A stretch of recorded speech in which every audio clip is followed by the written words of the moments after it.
possession de balle en notre faveur, plus de corners en notre faveur, jeu égal dans les duels remportés, même les duels aériens, plus de tirs en notre faveur, et malgré ça, on perd encore contre cette équipe du Paris Saint-Germain. Salutations à toutes et à tous, Steve, supporter of Marseille, j'espère quand même que vous allez bien. Et bien voilà, on va débriefer ensemble ce match. OM PSG, 24e journée de Ligue 1, défaite 2-0 pour le 100e Classico. C'est parti. Tout d'abord, avant de commencer le débrief, j'avais promis deux petites dédicaces. Donc tout d'abord, je souhaite un très bon anniversaire à Yves qui fête ses 54 ans. Joyeux anniversaire à toi. Voilà, c'est ton fils qui m'a demandé. Et puis j'embrasse très fort ma pote Linda et son chéri Gilles qui vivent sur la Ciotat et le petit neveu Yanis. Voilà, gros bisous bonhomme. Porte-toi bien. Je te souhaite plein de bonnes choses. Voilà, kiffe le foot, kiffe la vie. Voilà. Bon, le débrief. Nasser Larguet et Anzani nous ont proposé un 4-3-3, comme c'est original. Mandanda dans les buts, bon, je vais même plus prendre de gants avec lui, si ça choque les gens. Franchement, je m'en fous, parce que sinon il y a des chaînes hein, avec plus de langue de bois et plus de 1, tu peux changer de chaîne. Si tu es d'ailleurs nouveau sur ma chaîne, je te souhaite la bienvenue, mais ici, il n'y a pas de 1, je parle pas pour faire plaisir. Donc, Mandanda, stop, fin de carrière, ou merci pour tout, tu as été un grand gardien, tout ce que tu veux. L'année prochaine, gardien numéro 2, à l'encadrement, parce que sur le premier but, bon, tu peux pas faire grand-chose, et encore qu'il y a quelques saisons, tu l'as sorti, tu es devenu un gardien lambda, tu n'es plus du tout décisif. Et sur le deuxième, se faire lober sur sa ligne, ça c'est fort. Ça c'est très fort. Un gardien amateur, peut-être moi, etc., d'autres, on l'aurait pris, peut-être ce but. Ah, le ballon, où il va, qu'est-ce qui se passe? Il va dans ta cage, poteau. Il faudrait peut-être voir à tendre les bras, sauter, à faire quelque chose. Le mec, c'est un cyprès. C'est un cyprès. Il est enterré, il est enraciné sur sa ligne.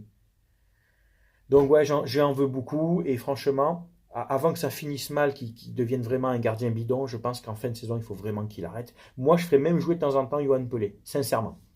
La défense centrale, c'était Alvaro Caleta-Car.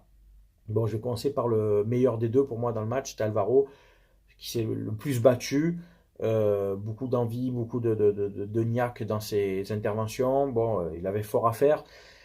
Quand Neymar est rentré, il a galéré. Il était coupable d'une faute hein, qui aurait pu amener un penalty. L'arbitre a été plus que sympa avec nous hein, sur deux actions qui valaient deux penalties. Et à la fin, il met un carton rouge à Payet, on y reviendra, qui est complètement logique. Caleta-Car, je pense qu'il fallait vraiment le vendre à 23-25 millions à Liverpool, parce qu'on voit clairement que le mec, ça a dû lui mettre un coup d'arrêt dans sa tête ou dans sa progression sportive parce que il a plus envie quoi. Le mec, pareil, il est devenu un défenseur lambda derrière, pareil. Il se fait prendre dans sa zone, le marquage élastique, les ballons lui passent à côté, il les récupère plus. Écoute, merci aussi pour ce que tu as fait, Kaetakar, mais et là, enfin, j'ai envie de dire à Monsieur Nasser Largué que je respecte beaucoup. Quand tu vois qu'un mec psychologiquement il y est plus, Paris ou pas Paris, on s'en bat les couilles. Tu mets Balerdi d'entrée, tu mets Perrin d'entrée. Ça envoie un peu un message aussi à Kaetaka en disant ah ouais, tu y es plus, va un peu sur le banc, va te remettre un peu en question. Tu fais jouer Balerdi, tu fais jouer les mecs qui eux ont envie de jouer peut-être. T'as rien à perdre, Nasser. Tu es directeur du centre de formation, tu ne seras pas licencié pour mauvais résultats. Tu es entraîneur par intérim. Tu vois, c'est ça que je ne comprends pas. Tente d'autres choses. Et on va en parler tout le long de la vidéo. Tente d'autres choses. Nagatomo à gauche, Sakai à droite. Je comprends pas de ne pas avoir mis Lirola, se disant c'est parce que Lirola est trop offensif, etc. Sakai ne l'est pas assez. Et Sakai, sur le premier but, je suis désolé, ton placement, il est dégueulasse. Tiens, Mbappé, Sakai, à 3 mètres l'un de l'autre. Avant la passe, Sakai doit déjà réduire cet espace. Avant la passe. Parce que tu sais qu'en vitesse pure, il va te manger. Et il t'a mangé. Donc, le fait de réduire l'espace, ça oblige Di Maria à faire soit une passe longue en profondeur, et après ça demande d'anticiper un peu, soit, s'il lui met même à ras de terre, Sakai, qui est beaucoup plus proche, tu peux tout de suite couper, réduis l'angle, réduis l'intervalle. Enfin, je sais pas, tu es joueur professionnel, c'est des trucs quand même, ça c'est un comportement de joueur de PHA, de DHR. Et certains vont me dire, mais toi tu comprends le ballon, pourquoi tu fais pas, mais moi je comprends rien au ballon, mais je vous emmerde alors. Pourquoi tu viens regarder des vidéos alors? Va écouter que les experts de l'équipe. Là, ici, on parle football. Je te donne des analyses concrètes. Le placement de Sakai n'est pas bon. Il n'y a pas besoin d'être entraîneur, il n'y a pas besoin d'être Jürgen Klopp pour comprendre que son placement, il n'est pas bon là. Ce serait Depréville en face, un attaquant bidon, tu peux te permettre d'avoir de la marge. Oh, c'est Mbappé, mec. Qu'est-ce que tu fais? Réduis l'écart. Le colle pas trop non plus, parce qu'après, à l'épaule, tu sais que s'il se retourne, etc. Mais laisse une petite marge pour laisser que le créneau de la passe, tu sais, dans un angle, et après tu coupes. C'est très mal joué. C'est très mal joué. Et puis sur le but, on y reviendra aussi, comment Andy Maria a eu le ballon, etc. Bref. Nagatomo qui a joué à peu près un peu plus d'une heure de jeu. Lirola est rentré après, c'est Sakai qui a basculé à gauche. Nagatomo, première mi-temps, correct, hein, qui a essayé de combiner avec Payet devant. Bon, il n'a pas tellement subi dans son couloir, hein, il a essayé de défendre tant bien que mal. Ça n'a pas été le pire hier. Et en deuxième mi-temps, bon, il a disparu petit à petit. Camara, Rongier et Gay. Camara, très gros match. Camara, vraiment le meilleur Olympien hier. Il était partout, devant, derrière, sur le côté, etc. Bon, on l'a vu partout, Camara. Il a récupéré énormément de ballons. Il les a donnés propres. Il s'est vraiment battu de partout. Bravo à toi, Mino. Gay aussi, j'ai beaucoup aimé, avec sa frappe, notamment sa frappe puissante que Rico sort. Un peu plus maladroit que Camara, mais pareil, hein, il se bat partout, il récupère des ballons, il essaie de les donner. Et puis Rongier, Valentin Rongier, qui revient de blessure et qui a fait une mi-temps dégueulasse. Enfin, tout le match, mais déjà, moi, la mi-temps, j'aurais été Nasser largué. Oh mec, tu vas sortir, on va déjà passer en 4-4-2 parce qu'il fallait tenter des choses. Rongier, 22 millions d'euros, le rapport qualité-prix n'est pas bon, là, garçon. Tu es transparent. Et alors, sur le but, tu es à la lutte avec Verratti. Oh mec, t'es tombé comme une chips. Tu n'as pas de puissance. Dire en face, c'était pas genre, tu vois, c'était pas Zlatan ou Gignac en face, tu vois, non, c'était Verratti, quoi. Je sais pas, impose-toi un peu, fais une faute intelligente, tu n'as pas de vis. Rongier, tu marques pas de but, tu n'as pas de vis. En Rongier, en fait, c'est le bon mec que tu invites le dimanche à manger à la maison, il vient même un peu avant, il t'aide à mettre la table, il arrive avec une tarte aux pommes, et en plus il débarrasse en partant. Voilà, voilà, c'est ça, Valentin Rongier, c'est le bon mec, quoi, tu vois. Allez, stop. Maintenant, il va falloir que tu t'engaillardises un peu, que tu muscles un peu ton jeu, comme il dirait l'autre, parce que franchement, 22 millions d'euros, j'ai l'impression de me faire un peu mettre, tu vois. Oh, c'est quoi ça? C'est quoi ces joueurs? Imposez-vous un peu. Rongier remplacé en fin de match par Cuisance, remplacement tardif inutile. Moi, à la mi-temps, je te sors Rongier, je mets Benedetto devant et on joue en 4-4-2. Parce qu'en plus, Nasser, Largué a proposé un pressing haut. C'est pas mal, ça gênait la relance parisienne. Mais t'as que Germain tout seul au milieu de deux défenseurs pour faire le pressing. Tu l'as envoyé à la mort, tu l'épuises donc le mec. Et plus le temps passe, plus il s'épuise. Et après, il perd en lucidité, déjà qu'il n'a pas eu beaucoup de ballons. Donc non, quitte à faire un pressing haut, jouer en bloc haut, 4-4-2, jouez simple, putain, faites des choses simples. C'est quoi ce truc avec le 4-3-3 à l'OM? Je sais pas, c'est dans les contrats, c'est religieux, c'est quoi? C'est symbolique? Vous voyez que ça marche pas, putain. Payet était à gauche, Thauvin à droite, et donc Germain devant tout seul. Payet n'était pas cantonné à sa ligne de touche, donc c'est bien, il était bien dans le cœur du jeu, il a eu quelques ballons, il en a donné quelques-uns intéressants, il a aidé, il a défendu avec Nagatomo dans le couloir. Bon, pas un grand match de Payet, les coups de pied arrêtés scandaleux, 7 corners tirés par Payet, 7 corners de merde. En fait, les corners sont clairement des passes décisives que tu gâches. Dans le jeu, tu arrives à donner des ballons des fois superbes, et autant un corner, je sais pas. Ça aussi, c'est religieux, c'est une coutume de les tirer au premier poteau. C'est quoi? Il y a une malédiction? Tu peux pas les lever un peu? T'as Calé Takar, t'as Alvaro, t'as Gay. D'autres fois, t'as des Cuisances, t'as des Balerdi, Perrin. Et ils peuvent jamais mettre leur tête puisque tu mets toujours au premier poteau. On n'y arrivera jamais. Il faut arrêter avec ces corners-là. Il faut arrêter. Ça devient ridicule et agaçant. Payet qui a pris un carton rouge à la fin qui est légitime. Bon, après, s'il n'a pas fait beaucoup de fautes dans le match, il aurait pu y mettre un jaune. Bon, il lui met le rouge. Après, je vais te dire qu'est-ce que ça change. Pas grand-chose. Il sera suspendu pour le prochain match. Bon, basta, quoi. Je te dis, l'arbitre a été plus que correct avec nous hier, franchement. Thauvin, bonne première mi-temps, qui s'est beaucoup battu, qui a proposé des centres, qui a varié son jeu, centre ou dribble, etc. Bon, il a une frappe, il met au-dessus, c'est vraiment dommage aussi. Et lui qui a été remplacé donc dans les 20 dernières minutes par Enrique. J'étais vraiment content de le voir en faire rentrer un peu. Et Enrique, qui a été intéressant dans son jeu, il a quasiment perdu aucun ballon, il les a donnés propres, il a centré, il a mis une belle frappe à ras de terre dans un angle un peu sur le côté, un peu fermé, qui a surpris Rico. Donc j'aimerais vraiment le voir plus souvent, qu'on lui donne progressivement plus de temps de jeu à ce garçon, tu vois. Ou même si tu joues en 4-4-2, tu peux le mettre devant avec Germain ou Benedetto, ou Milik, hein. Il n'y a pas de problème. Hein. Si tu préfères garder Payet Thauvin et tu le faisais rentrer devant, il n'y a aucun problème.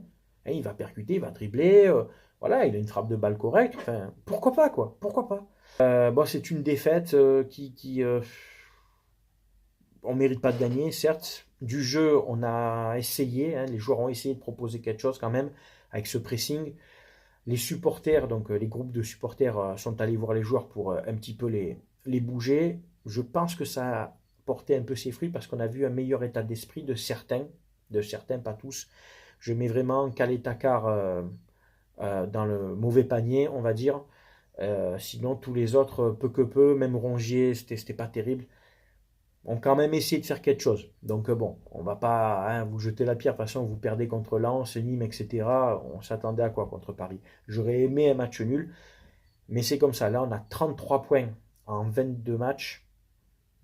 On est vraiment loin, on est très très loin maintenant. On va être à la lutte avec Lens, Angers, Metz, Bordeaux pour la 5e place éventuelle. On a 2 matchs de retard, même en les gagnant, on reste 5e. Les 4 premiers, ils sont loin maintenant. Lille, Lyon, Paris, Monaco, ils sont à plus de 48 points. Donc c'est irrécupérable, hein, c'est terminé. Hein.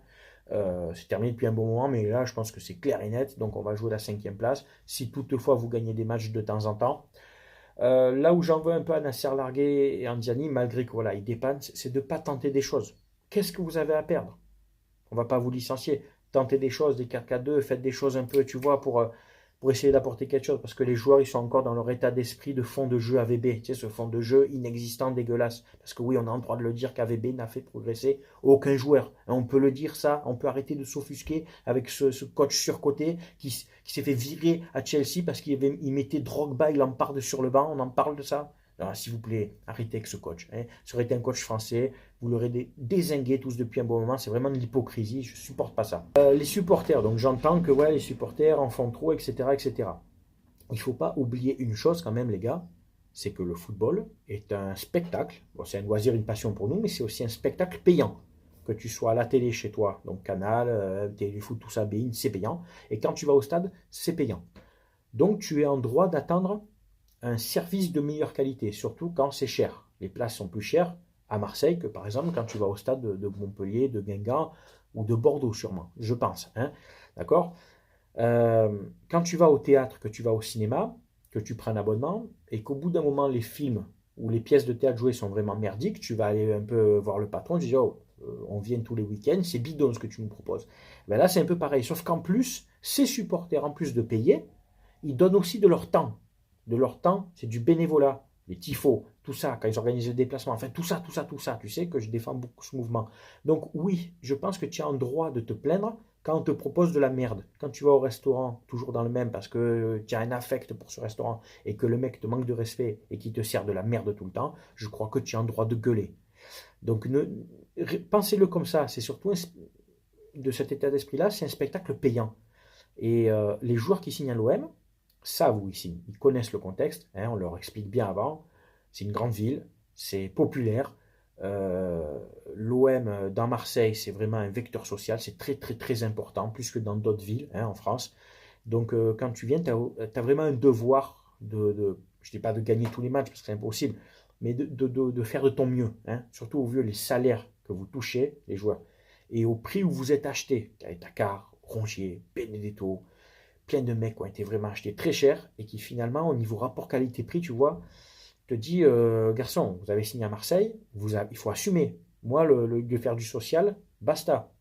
Même avec des mecs 24-25 ans, on s'en bat les couilles. Tu as des agents, vous prenez des très gros salaires, tu prends les avantages, tu prends les inconvénients avec. Sinon, dans ces cas-là, tu vas signer dans des petits clubs. Hein, sans manquer de respect aux autres clubs, et tu vas signer voilà, à Toulouse, etc. Tu vas être tranquille. Hein, voilà. Là, tu signes à Marseille. Et c'est grâce à l'exposition, à la médiatisation de l'OM, à toute la ferveur qu'il y a autour, tout ce que ça fait parler, parce que, je vous le redis encore une énième fois, l'OM fait vendre, et l'OM est médiatisé. Si tu réussis à l'OM, tu sais qu'on va parler de toi. Par contre, si tu te manques à l'OM, tu sais que ça fait partie du jeu. Il faut arrêter de s'offusquer avec ça. Voilà. Je crois que j'ai tout dit pour le débrief. Pour la vente OM, donc Thibaut Vézirian a fait un live hier. J'ai regardé 2 minutes vite fait, après j'étais fatigué, sincèrement. Statu quo, on attend. Donc comme j'ai dit dans ma vidéo d'il y a quelques jours, il s'est mouillé, il a donné un nom, etc. Donc là maintenant, je veux bien le croire. Hein, enfin, je veux bien être dans la mouvance de le croire, puisqu'il s'est vraiment mouillé. Tu sais qu'avant, je titillais un peu en disant, bon, implique-toi un peu plus, c'est trop facile, est-ce que c'est que du buzz? Là, non. En théorie, c'est plus du buzz, puisqu'il balance un nom. Donc, bravo à toi, tu t'es mouillé, tu vois, je suis honnête. Comment dire? J'ai qu'une parole. J'ai dit que s'il s'investissait, je serais le premier à l'encenser s'il avait juste. J'espère qu'il aura juste, vraiment, et à voir quand est-ce que ça va être officiel, parce que il y a beaucoup de démentis, mais qui ça, hein, on en a parlé, c'est plus ou moins normal, et puis on va attendre, normalement, dans cette semaine, à l'écouter, ça devrait sortir. Et plus ça traîne, et moins c'est bon pour lui, tu vois. Donc, attendons maintenant, hein, on va attendre, on va faire ce qu'il nous a dit, on va attendre, et puis on verra. Voilà. C'est à vous maintenant de commenter, de donner votre avis sur tout ça, sur les joueurs, sur le plan de jeu. Si tu as quelque chose à dire que j'ai oublié, etc. C'est d'accord ou pas. On respecte bien entendu les avis de chacun. Moi, tu le sais, supporter marseillais, parisien ou d'autres clubs. Si tu arrives, tu n'es pas d'accord avec moi, c'est normal. On échange. Si tu commences à me prendre de ou mal me parler, tu sautes et tu vas te faire foutre. Eh oui, si tu parles mal, je vais te parler mal. Donc, commencez pas à faire les caliméros ou les surpris. Eux, ils parlent mal. Eh, mec, tu cherches, je te réponds. Je tends pas la joue, moi, hein, d'accord? Donc, respectez, s'il vous plaît. Du respect sur ma chaîne. Le débat est ouvert, vous le savez. C'est ce qui fait le plus de ma chaîne, c'est que je lis tous vos commentaires, j'essaie de répondre, ou si je ne réponds pas, je le lis parce que je vous mets à chaque fois le petit like qui va bien, mais avec respect. Voilà, sinon tu sautes. Il y a d'autres chaînes, si tu veux, pour ça, hein. Ici, vraiment, hein, c'est une chaîne pour parler football. Voilà. Merci à tous d'avoir regardé ma vidéo. Portez-vous bien. C'était Steve, supporter of Marseille. À très bientôt. Ciao, ciao tout le monde.